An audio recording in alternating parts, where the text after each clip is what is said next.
when you pay it forward, people do it in return. And that is the same in your personal life as it is in your professional life.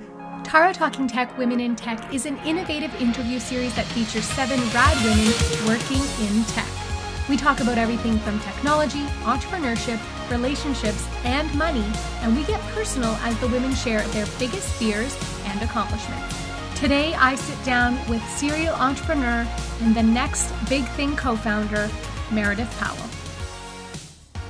What is the next big thing?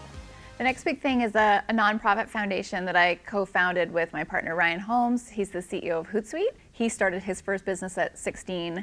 I started mine at 26, and we're both really passionate about helping other young people start their businesses and sort of give them a hand up to get, I guess, to success more quickly. Mm-hmm. So we launched this foundation where we essentially identify aspiring young entrepreneurs, bring them to Vancouver. We give them grant funding. We give them lots of mentorship. We do workshops with them, really like hands-on learning, and sort of fast track their success rate over a 6-month period. You're bringing one thing, Ryan's bringing another, but you're also, there's that gender kind of balance, which is fantastic, especially in the technology space, where maybe we haven't really seen that in the past. I see it definitely increasing, but you are sort of that role model for any women students thinking, I want to get involved in this, who can I look to? And then they're like, well, Meredith, she's one of the co-founders, so if she can do it, I can do it. So thank you that's very kind of you to say that. And it's something for me that was really important, like just to offer a different version of what a leader might look like. And in my case, I just happen to be a woman. So it's a different kind of founder, a different kind of CEO, and I think it's important to just show different versions of what a CEO might look like.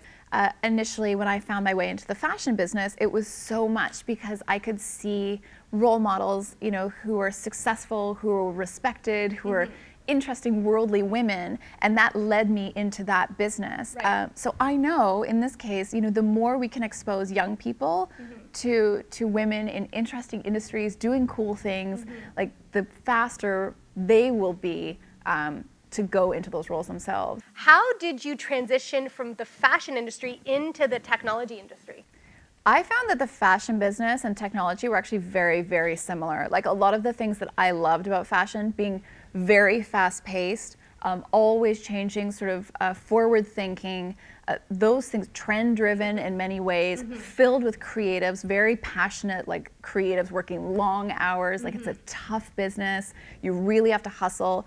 Those same things lived in tech. Okay. So for me, when I started transitioning from sort of that purely fashion world into more technology, it felt like very natural for me. I felt very at home. Do you think that your ability to capitalize on technology and what was happening early on really helped you to scale your company the way that you did? 100%. That was the main point of difference between my agencies and my competitors. Time again, we used the newest, latest, coolest technology at hand to grow the businesses of our clients as well as our business, like above and beyond, what we could have done without that. Yeah. You stated on your Founders Collective website, less than 5% of Fortune 500 company CEOs are women, and less than 4% of startups are led by women. What are some of the things that we can do presently to sort of change that?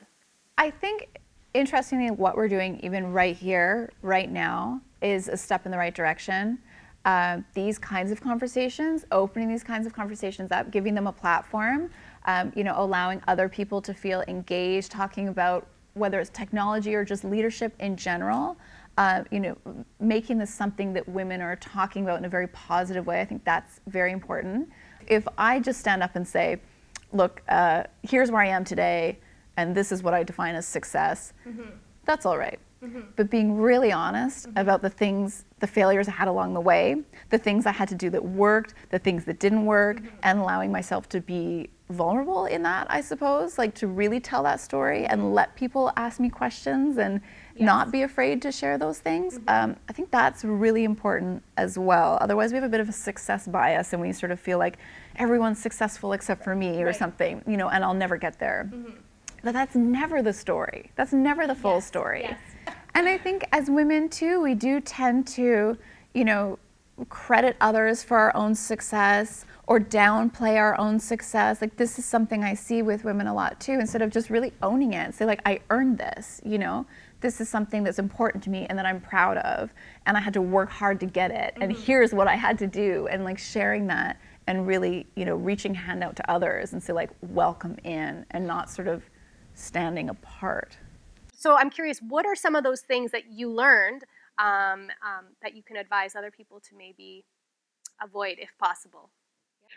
I mean, early on for me, I was never that strong like around finances, and that was something that I really had to like dig deep to understand, like fundraising and managing budgets. I mean, I had a loose understanding, but math was not my strong suit.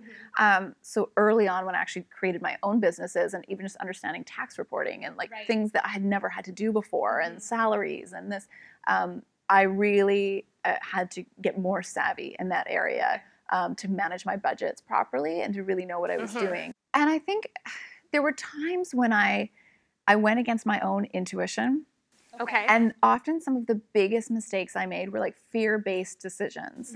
So I was afraid that this was going to happen, and I made this choice, and it wasn't necessarily following like my own gut. And I learned over time that, you know, the answers are never outside. They're always inside.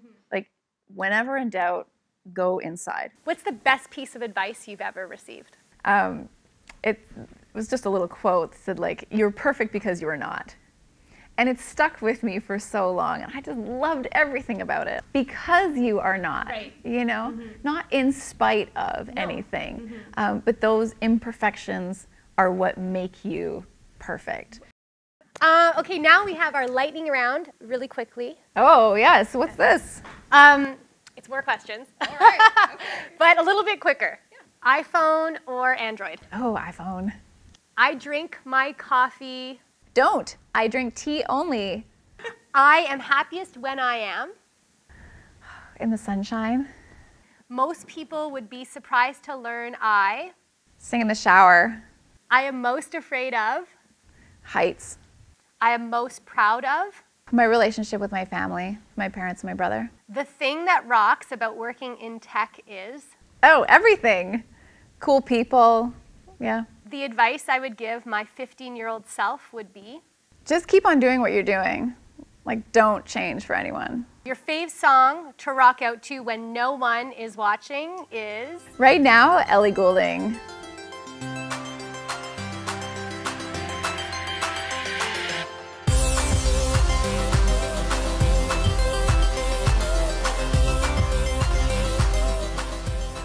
Head on over to TarahTalkingTech.com and let me know what you think of the video, and share the names of any rad women that you would like to see featured on the show. If you like the video, share it with your friends and share it with your family, and be sure to subscribe to my newsletter at TarahTalkingTech.com.